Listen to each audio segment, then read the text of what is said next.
Good evening, and welcome back to the Brotherhood. Today I have another submarine to show you. The name of which is... I'm not sure if I'm technically allowed to say that on YouTube. I suppose I'm not monetized yet, so whatever. The Schizo Mark 1, or Schizo. This is a submarine inspired by a very old game, and I would be very impressed if anyone remembers it. Um, it is also inspired by the Iron Warriors traitor space marines in Warhammer 40k. I made this submarine quite some time ago, and there's definitely a lot of flaws in it that it would be nice to go back and iron over, so I may make another version of it.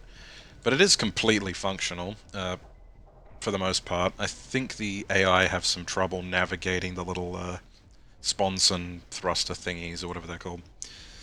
But, yeah. So we've had a little bit of a look at it from the outside. Let's have a look from within. And this is the fun part where I get to see if any updates to Barotrauma have broken this old build. Ah yes, this is amateur. I put the door to the front, so when you walk through, you clip through it. That was probably to do with me trying to place other assets further back. But I suppose we'll start at the helm.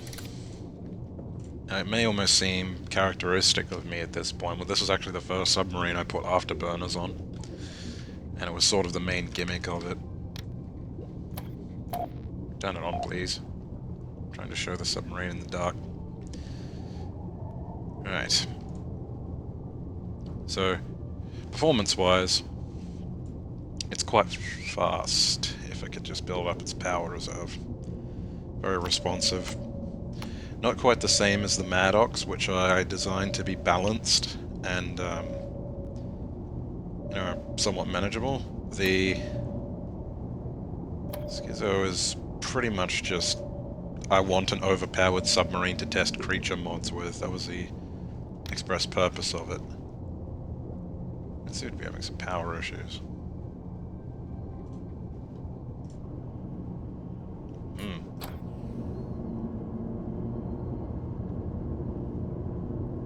It's possible this submarine isn't even functional anymore. Alright, well, it seems mostly functional. What the devil? Yes. So you can see the helm up here has the poison and medical cabinet in it. This is before I knew how to tag things, so nothing spawns inside. The airlock is peculiar. The armor here at the front. I do enjoy the grunge of this submarine. Like, the airlocks are all covered in rust, and there's all these tallies leading down to the front gun, which this is also the first time I learned how you can link two turrets. And if you look, I did a thing where I have power cords not quite connected to the... I'm supposed to turn that off, whoops. Power cords connected to things, but then disconnected retroactively to make things spark, because I wanted a grungy looking sub. This is also before you can make things transparent, so that ice pick, the idea is it just breaks and then stays broken. You're probably itching to see it, so here's the twin-linked flat cannon.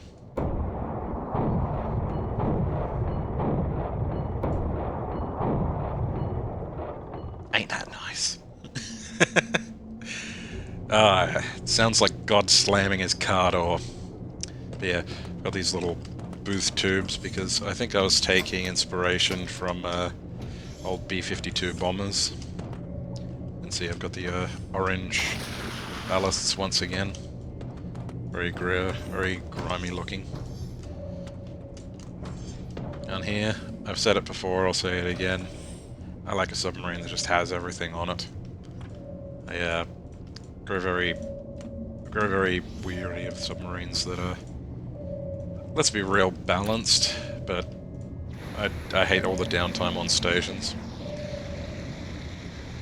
Cute little that's the airlock here. It's always nice to put an airlock close to the deconstructor, because especially ripping apart enemy submarines or stations, boy, it takes a while. Let's stop the ship. Oh, it's stopped. Just have the sonar on. Good. Here's what I was talking about with these sort of B-52 gun tubes. This is the first time I also tried using a chain to represent bullet belts. going into the guns. And there's definitely things I wouldn't do again, but... This may seem familiar, it's the exact same layout I put on the hammer right on the nose. I mean, what says 40k better than 2 chain guns on the top and bottom of this thing?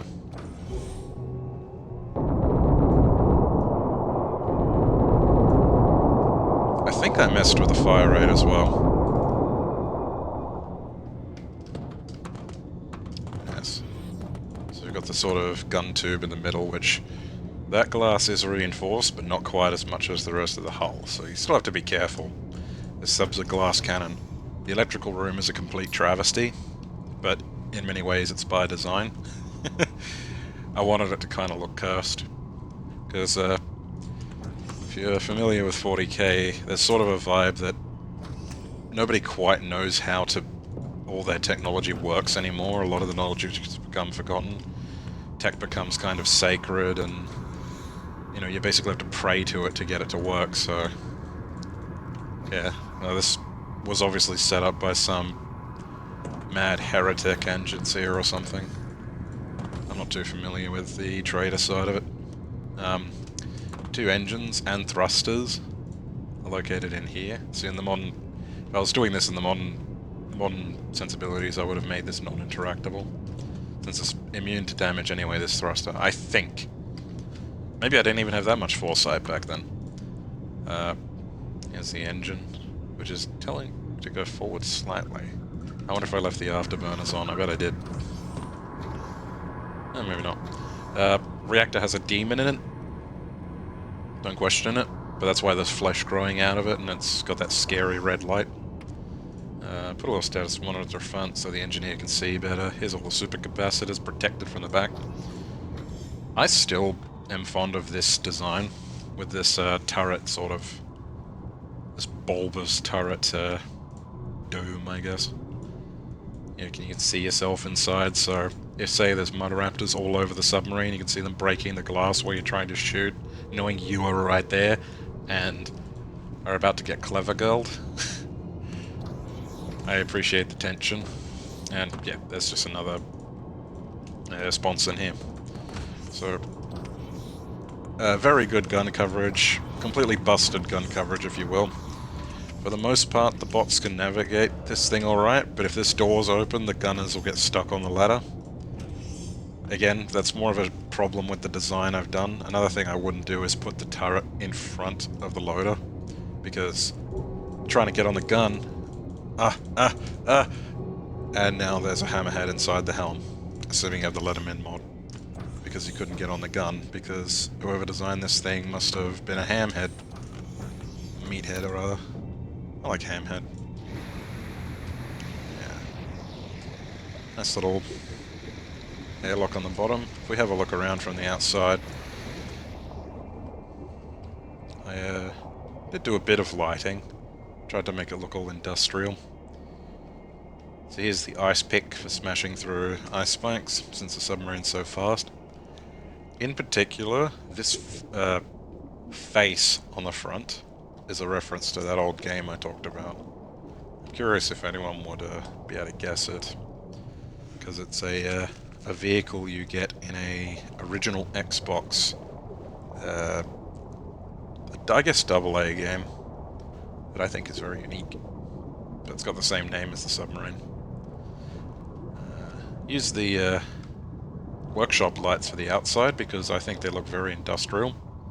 Again, if I was doing this in the modern sense, I would have made the lights much brighter. Just sort of get the vibe I like. Maybe make these blink. I probably should release a updated version of the Schizo, but that would... What I'll probably do with it if I do that, and don't get distracted by some other asinine activity, is I would probably make it about 25% bigger, so everything's not so squished together and cramped. And obviously overhaul rooms, like you can't have a hatch as the floor with a gun turret directly above it, because what'll happen is if the bots are down here, and the way I wanted it to be was you would tell the gunner bot, or the player, who's the gunner, to go up and down in this tube to cover different threats coming from different angles. I would have to have flat floor below the gun, because otherwise they essentially, they do this, trying to get to the guns, and it literally looks like this, and it's really frustrating when you're sitting in the helm and you know that there is a latcher eating the top of the submarine while it pushes you down to the abyss, and the bot is just... well, he's being a bit of a silly Billy, isn't he? The bots also struggle to repair these... I think they can repair the engines, that's the whole point of this platform. But they have a bit of problems repairing the hull when it gets weakened, and I don't think that can be fixed because of the shape down here. There's just not enough room for them to maneuver, and bots get really confused if they're trying to do something while on a ladder. So it's good to put ladders further away from things they might need to interact with, like panels to repair or platforms or whatever. It's a great mess, so I'd have to overhaul quite a bit of this and fix it then. And that should be alright. Yeah, a bit of a quicker one today. Hope you enjoyed.